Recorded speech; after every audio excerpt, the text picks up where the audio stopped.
Communiste, dit le maire. Maire, communiste.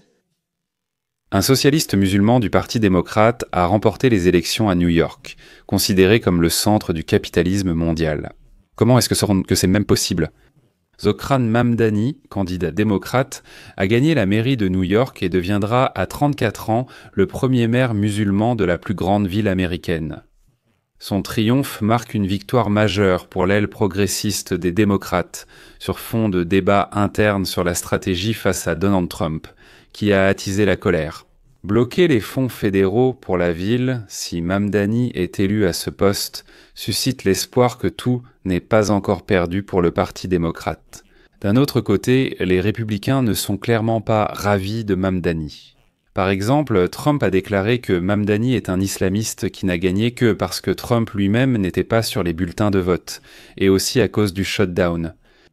La communauté juive de New York tire également la sonnette d'alarme, affirmant que Mamdani et ses partisans vont promouvoir aux États-Unis ce qu'on appelle l'islamisme politique. On dit que maintenant, Mamdani et son équipe vont prendre le contrôle des principales institutions à New York pour, sous couvert de protection sociale et de droits de l'homme, en réalité recruter des gens contre Israël.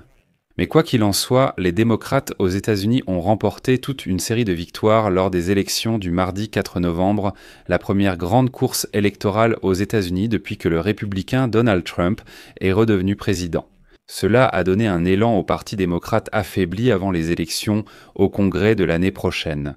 Et cela a également montré comment les habitants de la plus grande ville des États-Unis ont réagi aux 9 premiers mois de la présidence de Donald Trump. Eh bien, examinons ensemble dans cet épisode qui est Zokran Mamdani et comment cela est lié à la lente renaissance du Parti démocrate aux États-Unis. Pourquoi ce personnage n'est-il pas une personnalité sans ambiguïté ? Je m'appelle Alexei Petchi. Nous allons discuter de ce sujet ensemble. Avant de commencer, abonnez-vous à cette chaîne, mettez un like, laissez un commentaire sous la vidéo et abonnez-vous à ma chaîne Telegram Petchi News. Le lien se trouve dans la description de cette vidéo. Nous y publions des actualités en temps réel dès qu'elles arrivent. Si vous souhaitez soutenir le travail de cette chaîne YouTube, vous pouvez le faire en faisant un don ou en souscrivant à un abonnement payant. Vous pouvez le faire en utilisant les liens et les informations dans la description de cette vidéo. Il est écrit là-bas « Soutenir la chaîne Alexei Petchi ». Choisissez le format qui vous convient le mieux. Je vous serai reconnaissant pour tout soutien de votre part. Traiter l'antisémitisme avec le plus grand sérieux. Et mon ami, ou peu importe comment il s'appelle, à New York, non, non, non. Ainsi, le candidat du Parti démocrate, Zokran Mamdani, a remporté les élections municipales à New York. À 34 ans, il deviendra le premier maire musulman de la plus grande ville des États-Unis. Mamdani a battu pour la deuxième fois l'ancien gouverneur de New York, André Cuomo, ruinant ses espoirs de retour en politique après sa défaite face à Mamdani, lors des primaires démocrates de juin. Aux élections générales, le républicain Curtis Sliwa a également participé, refusant d'abandonner sa campagne malgré la pression exercée par Cuomo et ses partisans. Au final, il a recueilli un peu plus de 7% des voix. Il convient de noter que les résultats des élections auront probablement un impact bien au-delà de New York, renforçant l'autorité de Mamdani et la popularité de son programme, y compris la proposition de geler les loyers pour les New-Yorkais, de rendre les bus publics gratuits et d'assurer la préscolarisation universelle. En conséquence, en préférant la défunte Cuomo, la question de la fiscalité des résidents aisés de New York fera de Mamdani non seulement un socialiste, mais aussi un vainqueur grâce à des promesses en partie populistes faites aux électeurs. Comme pour dire que les riches peinent maintenant, pour les pauvres. Mais qui est donc Mamdani ? Zokran Mamdani, élu 3 fois à l'Assemblée législative de l'État de New York, était vu comme un outsider lors de la campagne. Beaucoup annonçaient une victoire facile pour Cuomo, mais la situation a soudain changé. Mamdani est né en Ouganda, a grandi au Cap et a déménagé à New York à l'âge de 7 ans. Il a terminé ses études à la prestigieuse Bronx High School of Science et a obtenu une licence A.S. Arts au Baldwin College. Ses parents sont le professeur de l'université Columbia Mahmoud Mamdani et la réalisatrice indienne Mira Nahir. Avant de rejoindre l'Assemblée, Mamdani était consultant en défense des droits des locataires et musiciens sous le nom de Monsieur Cardamome. D'ailleurs, c'est précisément ce fait que les opposants de Mamdani ont saisi dans leur critique, disant que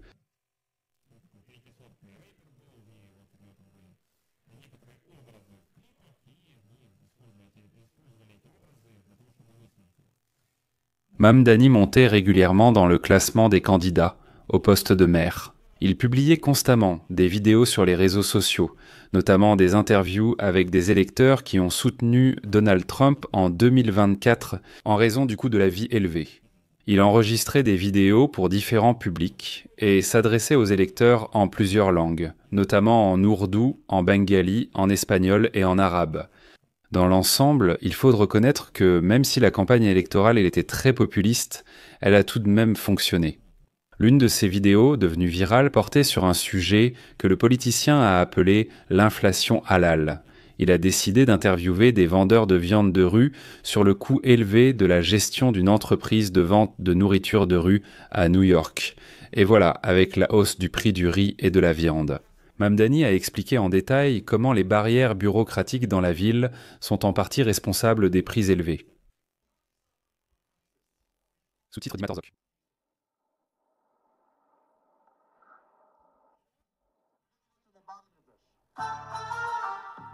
Et déjà en juin, lors des primaires, Mamdani avait réduit l'écart avec Cuomo dans les sondages. La montée de sa cote a inquiété les hommes d'affaires et les représentants du secteur immobilier qui soutenaient Zan Cuomo et avaient investi des millions de dollars contre son adversaire. Affirmant que la politique de Mamdani ferait fuir les citadins aisés et les entreprises de la capitale financière des États-Unis, il n'en est pas que New York deviendrait simplement une ville de pauvres, malgré ses promesses de montagnes d'or. Mais cela aussi est important. C'est précisément cette opposition qui a permis à Mamdani de construire sa campagne sur la lutte entre la classe ouvrière et les milliardaires, entre les pauvres et les riches. Mamdani affirme « Classe moyenne et pauvre, tout est pour vous, les riches paieront plus d'impôts. » Kongshala. Mamdani s'est finalement éloigné de l'idée qu'il avait lui-même soutenue auparavant, réduire le financement de la police. Il a longtemps critiqué les forces de l'ordre, que le financement de la police, mais soudain il a déclaré « Framish, je ne me présente pas pour réduire le financement de la police. » Et miracle, la police l'a soutenu.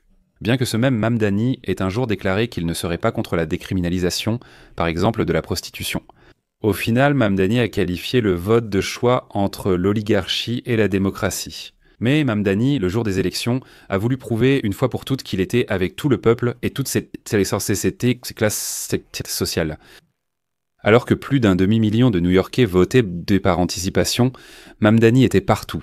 Le matin, il était à l'église avec ses parents, il est allé à la messe, à midi, il est intervenu à la radio, il est passé dans des supermarchés de banlieue, il est apparu en direct chez des influenceurs, il a participé à une battle de rap freestyle, et il a finalement terminé son samedi par une tournée des boîtes de nuit de la ville. La ville ne dort jamais. Lui non plus, il se sent parfaitement synchronisé avec elle. Et bien sûr, ça a marché. Mamdani prendra ses fonctions le 1er janvier et en 2026, il deviendra le premier maire musulman de New York et le premier représentant de l'Asie du Sud à ce poste, ainsi que l'un des plus jeunes maires de l'époque contemporaine. D'ailleurs, il s'est récemment marié avec l'artiste d'origine syrienne Rahma Douadji, ce que ses opposants ont également utilisé contre lui. Elle n'a que 28 ans et elle deviendra la première représentante de la génération Z à occuper le poste de première dame de New York. Autrement dit, elle a seulement 28 ans, lui 34. Mais les Juifs de New York ont des questions à propos de Mamdani. Par exemple, la communauté juive de New York qualifie Mamdani de partisan du Hamas. Il faut rappeler qu'à New York vit la plus grande communauté juive au monde en dehors d'Israël. Cela représente plus d'1 million de personnes. Et ici, sans plus de mots, je vais citer le ministre israélien des Affaires de la Diaspora, Amichai Shekli. La citation de Mamdani, tout comme celle de sa mentor Linda Sarsour, représente l'Alliance rouge-verte, un partenariat stratégique dangereux entre l'islamisme radical et le mouvement progressiste d'extrême gauche. Ce qui les unit, c'est la haine même de l'idée de liberté et une haine pathologique envers le peuple juif et l'État d'Israël. Cette alliance cherche à implanter l'islamisme politique aux États-Unis sous couvert de protection sociale et de droits de l'homme. Leur objectif est de prendre le contrôle des institutions culturelles, académiques et politiques de l'Amérique, comme ils l'ont déjà fait avec succès dans certaines parties de l'Europe occidentale. New York est désormais un peu plus proche de devenir le prochain Londres. C'est sans aucun doute la plus grande victoire des frères musulmans aux États-Unis, et peut-être même dans tout le monde occidental. Mais pour être juste, il convient de citer également une autre déclaration du ministre Amichai Shekli, qui dit ceci. En tant que conservateur, est-ce que je trouve qu'il est plus facile de dénoncer l'antisémitisme lorsqu'il vient de la gauche ? Mais aujourd'hui, la vague de croissance la plus dangereuse vient de l'intérieur de la droite. Et nous devons clairement affirmer que ce n'est pas du conservatisme. Le conservatisme n'est pas compatible avec le fanatisme et le racisme. Il est fondé sur la vérité, la foi et la liberté de l'homme. On ne peut pas se dire conservateur en admirant Adolf Hitler, Joseph Staline ou un dictateur théocratique dirigeant l'Iran. Qu'est-ce que cela signifie ? C'est une référence au scandale où des messages du mouvement de jeunesse du Parti républicain ont été publiés, révélant de jeunes partisans Make America Great Again, exprimant leur admiration pour le nazisme et Hitler. Mais ça, c'est un autre sujet. Et pour équilibrer les choses, il est important de noter que Mamdani a qualifié les actions d'Israël envers les Palestiniens d'apartheid et a condamné le Hamas ainsi que l'attaque du 7 octobre 2023 comme un crime de guerre atroce. Mais ce n'étaient pas toutes les victoires démocrates. Les démocrates ont aussi prolongé le mandat de 3 juges de la Cour suprême de Pennsylvanie et obtenu le soutien des Californiens au projet du gouverneur Gavin Newsom sur les limites des circonscriptions électorales. Gavin Newsom a réagi aux efforts des républicains, surtout au Texas et en Floride, pour redéfinir les circonscriptions à leur avantage. Et comme l'écrit aujourd'hui le Financial Times, cela devrait susciter une vive inquiétude chez les républicains. C'est une victoire écrasante pour les démocrates, comparable au succès du parti en 2017, un an après la première victoire de Donald Trump à l'élection présidentielle. Ce résultat a été le précurseur des résultats des élections de mi-mandat au Congrès en 2018, lorsque les démocrates ont repris le contrôle de la Chambre des représentants, privant les républicains de la majorité dans les 2 chambres.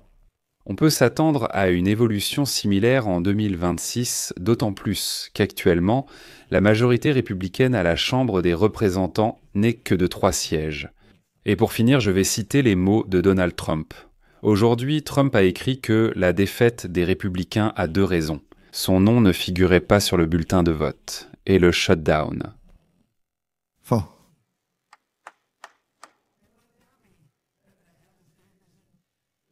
Ici. Je vais mettre des points de suspension. Donnez votre avis, vos conclusions dans les commentaires sous cette vidéo. Abonnez-vous à la chaîne, cliquez sur la cloche et n'oubliez pas de mettre un like. C'est tout pour aujourd'hui. Prenez soin de vous. À bientôt.